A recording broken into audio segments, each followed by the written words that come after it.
my channel, this is something new. Like, I did an old YouTube video doing my hair and my makeup. I don't think I'm gonna delete that because that was like my first beginner vehicle. Girl, I'm in the car right now swerving, but no, that was like my first beginner video. I didn't know what I was doing. I was just doing what I thought that was cute. Story time, because I feel like I should start off right off the bat with a story time, duh. So my name is Monet. I am 25K years old, and I live in currently Tallahassee, Florida, but I'm from South Florida. I'm from Broward County, baby. Don't get it twisted. Broward County is where it's at. So I'm from Broward County. I'm currently just here, just living my life, starting all over anew, trying to figure my way out in life like most kids do, and most adults, young adults, on my own daycare or whatever. And yeah, that's pretty much it. That's pretty much all I do. I hang out with my boyfriend, I hang out with my family sometimes. Other than that, I'm just here chilling or working my butt off. So that's probably why I don't have nothing to do, because I have 2 jobs, one in the morning, one in the afternoon. So literally I'll be working like 24-hour shifts, including both jobs. So I'm around the way girl, round the clock girl, whatever you want to call it. But I'll take y'all on a day in the life with that. I mean, literally, this is like a day off for me. I actually had to call out because I was so like, ooh, girl, I was exhausted. Anyways, like I said, I'll take you on a day in a life of having 2 full-time jobs later on next month, I think, February. So let's get started with this story time. As you can see by the title, what it's about. It's about how my parents passed away. I'm 25 years old and both of my parents died within the past of 4 years from each other. I think I said that right, but you know, they died one after almost the other, I guess, but 4 years after the other. So we're gonna start off with my mom. I'm gonna post a picture of her right here. I don't know where, but one of these will have the picture, or maybe I'll put 2. That is my mom. Like, I love that lady so much. Like, I miss her so much. Y'all don't understand. Like, you really, like, you'll miss your parents when they leave. Like, literally, you'll just be like, dang, I miss mama, dang, I miss daddy, whatever the case may be. So my mommy was born in July 7th, 1959. So she was, you know, like to me, she was the best mom. She's always there for me. She always made sure I get what I wanted. I was a little spoiled, I ain't gonna lie. But you know, she just was always the mom I can count on no matter what. She always made sure whatever I needed, I had. If I wanted something, she was gonna get it for me. Like, I remember this one time she had fooled me, right? It was like Christmas time, and we was like, I don't know if it was in Walmart or Target, one of those stores, right? And they had, that's when they had like the iPods and the iPads locked up in a case, and then you could choose which one you get the worker to come, and they'll take it out for you. So one day she took me in there, right? She was like, okay, which one you think your cousin gonna like? Cause I'm gonna get her one of these. And I was like, okay, I think she'll like this one. And at the time was the iPod Nano that had the little touch screen thingy. Not the touch screen, but like the touch keypad. You could like go around with it or reverse it or whatever. It was just like a touch thing, and it was pink. And I was like, I think she liked that one. And so she was like, okay, I'm gonna get this one for her. So then Christmas time come, girl, I unwrapped one of the presents, and it was the iPod Nano. And I looked at her, I was like, you something else, ain't you? Something else. Girl, she was something else. So, you know, that was my mom. I love her, and I miss her dearly. So, around my senior year, my mom started to get really, really sick. Like, sick. Like, she would pick me up from school or from like cheerleading practice, and she would be throwing up in a bag. That's how sick she was. And I was like, oh my gosh, she okay? And I was like, and I don't know, y'all, I'm sorry, it's just like it was like hard and weird to see my mom that sick, like just throwing up. And it was just like almost every day she was throwing up. And I was like, what's going on with you? You pregnant or something? Like, you need to let somebody know. But she wasn't pregnant. But, you know, she just kept throwing up and just not feeling good, not taking care of herself. And I was just like, dang, what's going on with my mama? I hope she just can make it. you know, through my senior year, whatever's going on, you know, I'm young. I'm like 17 years old. I don't know what to do at this time. And there were times where, you know, she would go to the hospital, but not during my senior year, after. So I remember one time during my graduation, she was so sick and she was like throwing up and decaffeinating on herself. Like she didn't have no choice of her bowels and her stomach. And so she just had to leave home my graduation night because she didn't even get a chance to like go to dinner with us. Like she just was so sick, she had to go home. Like my uncle had to take her home because she was so sick. Like, and I was just like, I felt bad because I was like, I wanted my mama to be there and eat with my family and stuff. We went to TGI Fridays, but still I wanted my mom there. I'm just glad she was able to be at my graduation. All right. So then after my graduation, she starts getting worse and worse and worse and worse and worse. Right? So I remember okay, wait a minute. Let me slow down. So she just got really, really bloated. Like her whole face, her body, her stomach, her breasts, her thighs. She was just really, really bloated. And we was trying to figure out like what is going on. So we took her to the hospital. Comes to find out she has kidney failure. Now my mom is a diabetic. I'm not really sure how she got diabetes. I think it was while she was pregnant, I'm guessing, or whatever the case may be. Somebody is calling me. Do not call me right now.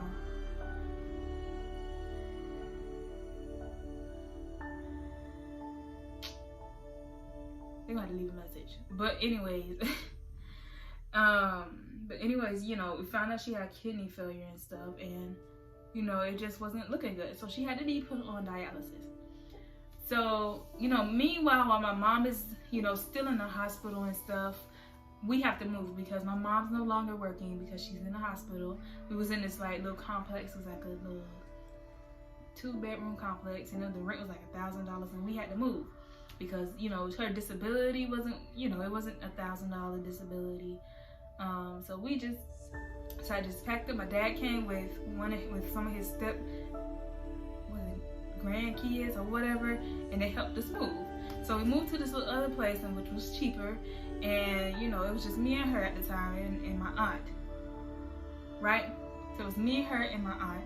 My aunt had one side, we had the other side. The other side only had 2 bedrooms and a bathroom. We shared the kitchen with the auntie. Okay, so fast forward to that. The auntie moves out, and my mom is doing a little bit better, you know, oh gosh. Okay, so before we move into, I'm sorry, y'all, gotta backtrack. Before we moved into the other place, we're gonna call that apartment B, my mom had to get her legs amputated. Boom, I forgot that very important part. She had to get one of her legs amputated, and she had to rehabilitation. Anyway, she just had to recover. I can't talk sometimes, but she had to recover, and you know, she was in the rehab place for a while, and they were teaching her a lot of good stuff. That's one thing about the hospital that I cannot say did my mom wrong. They really taught her how to, you know, maneuver around the house. How they had this whole, I remember they had like I wanted a Mini Cooper, a Mini Coupe. You know, the little Mini Coupes, they so cute. I wanted one of the Mini Coupes so bad, and I remember she was showing me around how they, you know, do rehabilitation and stuff. And she was saying, Monet, look at your car. You wanted this car, right? I don't know how that hospital got that whole car inside of that whole hospital. And it was on like the top floor, y'all. If y'all know, I think it was not Judge Maggio, Memorial Hospital. I don't know how they got that big old car. And I don't know. They showed the pictures, like how they got the crane in and lifted up. It was just so cool. Like it was like a whole like day-to-day life type of rehab place. So they had like grocery shopping over here, you know, they had like how you wash your clothes and all sort of different stuff, and they had the car parked in the middle, and they showed people how to get in and out of the car, and they was teaching my mom how to get in and out of the car, and I thought that was just so cool. And it taught her how to maneuver around you know, the house and stuff, and she figured it out. So when we moved to apartment B, she was kind of ready to come home, you know, and so she came to apartment B, and she came home, and it showed her how to maneuver and stuff. So she's in a wheelchair, so I'm just pushing her around, just doing day-to-day things, you know, pushing her around, taking her to church, pushing her. And I finally get a job at Marshall's. So I get my job, so I'm working, and then, you know, I'm taking care of my mom at the same time. So we move on. My aunt moves out of the other half of the apartment with the kitchen and also the 2 bedrooms, and we move into the other part of the one that has the kitchen and the 2 bedrooms and the living room. So we move over there and everything is going okay. My mom's trying to get better, you know.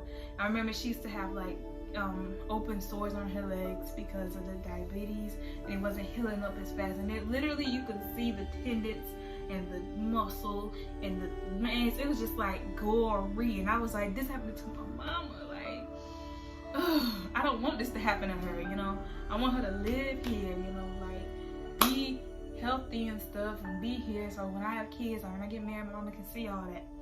So we move on to the other side. My mom starts to have more problems. She's going dialysis and stuff while I'm at work, and she'll have a driver come and take her to her doctor's appointments or her you know, her dialysis appointments. And you know, she was cutting up her dialysis. I guess she had very bad anxiety, and I get that anxiety as well. It just jumps on me. My mama had anxiety, I got it too. So I guess she was having very bad anxiety at dialysis, and she just didn't want to be there. And I understand it's a mind thing. You have to wrap your mind around like the fact that you have to do this every day because your kidneys don't work and you can't pee too much and because your kidneys don't work. And I understand it's probably an exhausting experience, and an experience that I hope I never ever have to go through ever in my life. I wouldn't wish it on nobody. So my mom, her progression starts to go down a little bit. She's spending a little more time in the hospital, but also at home. You know, the home life also helped her out, I think, a little bit. But it just got to a point where she had to be put in a home. So we put her in a little home, and it was a nice home. They would do her hair and do her hands, and they didn't do any abusive things from what she told me, because she never told me anything about abusive things being there. And you know, I just felt like, okay, I'm a little comfortable with my mom being there. So I moved in with my dad around that time. This is all happened within the year of 2014 and 2015. So I think this one was 2015 when I moved with my dad, because we couldn't, you know, my mom was in the home. They took away the disability, and I can't afford, you know, with my little part-time job at Marshall's, I can't afford to pay $650 a month. That ain't nothing. They only be paying me $100, $200 a week. That ain't nothing. You can't live off of that. So I moved in with my dad, and we, you know, that's a whole different, I'll get to my dad's part soon. So I moved in with my dad, right? And so I visit my mom often at the nursing homes and stuff. And this one particular hospital or a nursing home would treat my mom like this one particular nurse. She was treating her so mean and nasty and stuff. And at this time, my mom, she felt so nauseous in her stomach. Like, she would stick her finger down her mouth to kind of throw up so she can get some relief. And the one lady just pushed her hands away from her mouth and until they knocked off her glasses. And she was telling us all this stuff when we went to visit her. And it just, I don't know what happened to the nurse. We just told them that she need to leave. So she leaves and go to another hospital, right? So this particular hospital, it didn't really have any bad side effects, not nothing that I know of. So it comes around the time FAMU homecoming. I'm not really sure what year that was. That was 2015. Yeah, it was 2015 homecoming, and I'm not sure. I could be wrong. It was FAMU's homecoming I'm going to. I was planning on going to it with one of my church friends' mother, because he went to FAM at the time. And I was gonna ride with her. She was gonna ride to see with him, and I was gonna ride to see my aunties and them, because they didn't move. My aunties and cousins, they didn't move to Tallahassee in like 2015 as well, earlier that year. So, you know, I'm driving to go see my mom for the last day. I think it was a Wednesday. I could be wrong. I think it was a Wednesday. I don't know why I feel like it was a different time. But I think it was a Wednesday. I went to see my mom for the last time, right? And so I went to see her at the hospital, and she was like, hey, just happy to see me. And I was happy to see her too. That's my mom. And so then she was so concerned about me. She was like, nurse, my daughter needs a chair. For some reason, that room didn't have no chairs at all. No chairs. Like, I don't know what was going on with it, with that place. Maybe they wasn't expecting visitors that late, but they had no chairs at all, like none. And then she was like, nurse, she need a chair. I was like, mom, it's okay. I'm gonna just stand. I'll just stand here to talk to you. So the nurse, she begged the nurse to bring a chair in, so I did. So I brought the chair in. So she brought the chair in. I sat down, we talked. And then the lady, the church lady, she was like, where are you at? I'm just like, I'm with my mom. I went to see my mom before I leave. She's like, okay, just let me know when you're on the way. So I said, okay, and hung up with her. Then I said, okay, Mom, finna leave. I'm gonna see you when I get back. And she said, okay, and I give her a kiss. That was the last time I see my mom. Like, that particular moment, it just stays in my head, like, all the time. Like, I'll never forget that moment, the last time I seen her and kissed her goodbye. I'm glad that we did end on, like, no bad terms or didn't talk about, you know, negative stuff. I'm glad it was a loving moment. We sat and we talked and we watched TV. I can't remember what we talked about, but I do remember her yelling about that chair and the lady calling me and me kissing my mama goodbye, which is, you know, a memory. I'm glad it was a good memory. So, me and the lady go to Tallahassee. We drive 8 hours. The lady taught me to death, y'all. I'm not a big talker. I'm kind of quiet and shy. So I stay to myself. When I'm riding, I just want to have peace. Because I'm tired. I don't want to look at nobody. I don't want to drive. She talking me all the whole 8 hours. I was like, God, I'd take the train next time. I'd take the bus. I'd take the Greyhound before I go. Because she was just a child. She's sweet as pie. Sweet as cake. But she was just talking. And I was just like, God, no. I can't wait to do 8 hours. Stuck at me to death. So we get to Tallahassee. I have a good time. See my cousins, my family. I'm so happy. I'm in love, and I ain't in love, but I just love them and stuff. And so I remember we was at the FAMU game, right? And my aunt calls me and she says, "Well, I got a call from the hospital, and they said you're gonna have to make a choice whether to keep her on life support or take her off." So I'm at the game crying, and my cousin's like, "It's okay, don't cry." And I'm over here just tearing up. I ain't know what to do. It was just like, I was like, damn, why she had to call me at the game? Why couldn't she wait till I get home, you know, at her house? So she called me, and it was just like, oh, God, I don't know what to do. I just didn't know. Like, my whole mind, we had went to a gospel concert. Vashawn Mitchell was there. Y'all know the man, this ain't nobody greater him.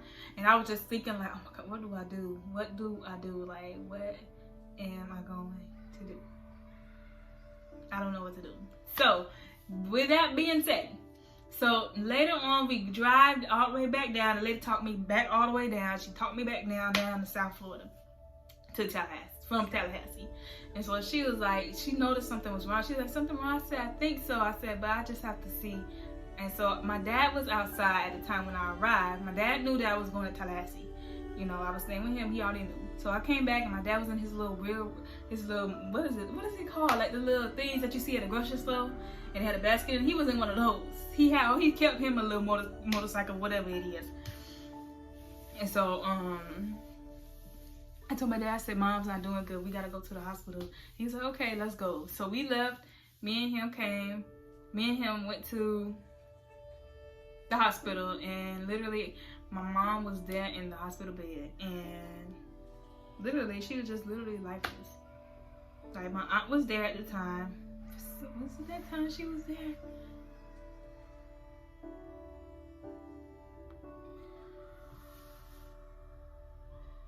I think one of my cousins was there. I think my cousin was there first. Yeah, my cousin was there. She was there, and you know, what's my cousin? Yes, my cousin was there, and my dad. When my cousin came, she talked to me. She said, "What you going to do?" I said, "I don't really know. Right now, my mind, my emotions are everywhere." I said, "I just have to figure it out. See what I can pray on it, whatever." So I go back, and I remember just talking to her. They said she can hear her, she can hear you and stuff. And so I was like, okay. And I was talking to her. I was like, "Hey, Mom, when you get out, we're gonna go to Red Lobster. We gonna kick it. Me and you gonna go to the movies, whatever the case may be, right?" And so, you know, I just remember my other aunt came in a few days later. I don't know if it was a day later or whatever, but I came back to visit her again, and my aunt was like, well, her eyes are pointing downward, so usually that means they're not really there. That means most likely they're deceased. So I was like, oh, okay, I didn't know that. I didn't know her eyes was down like that. I didn't look.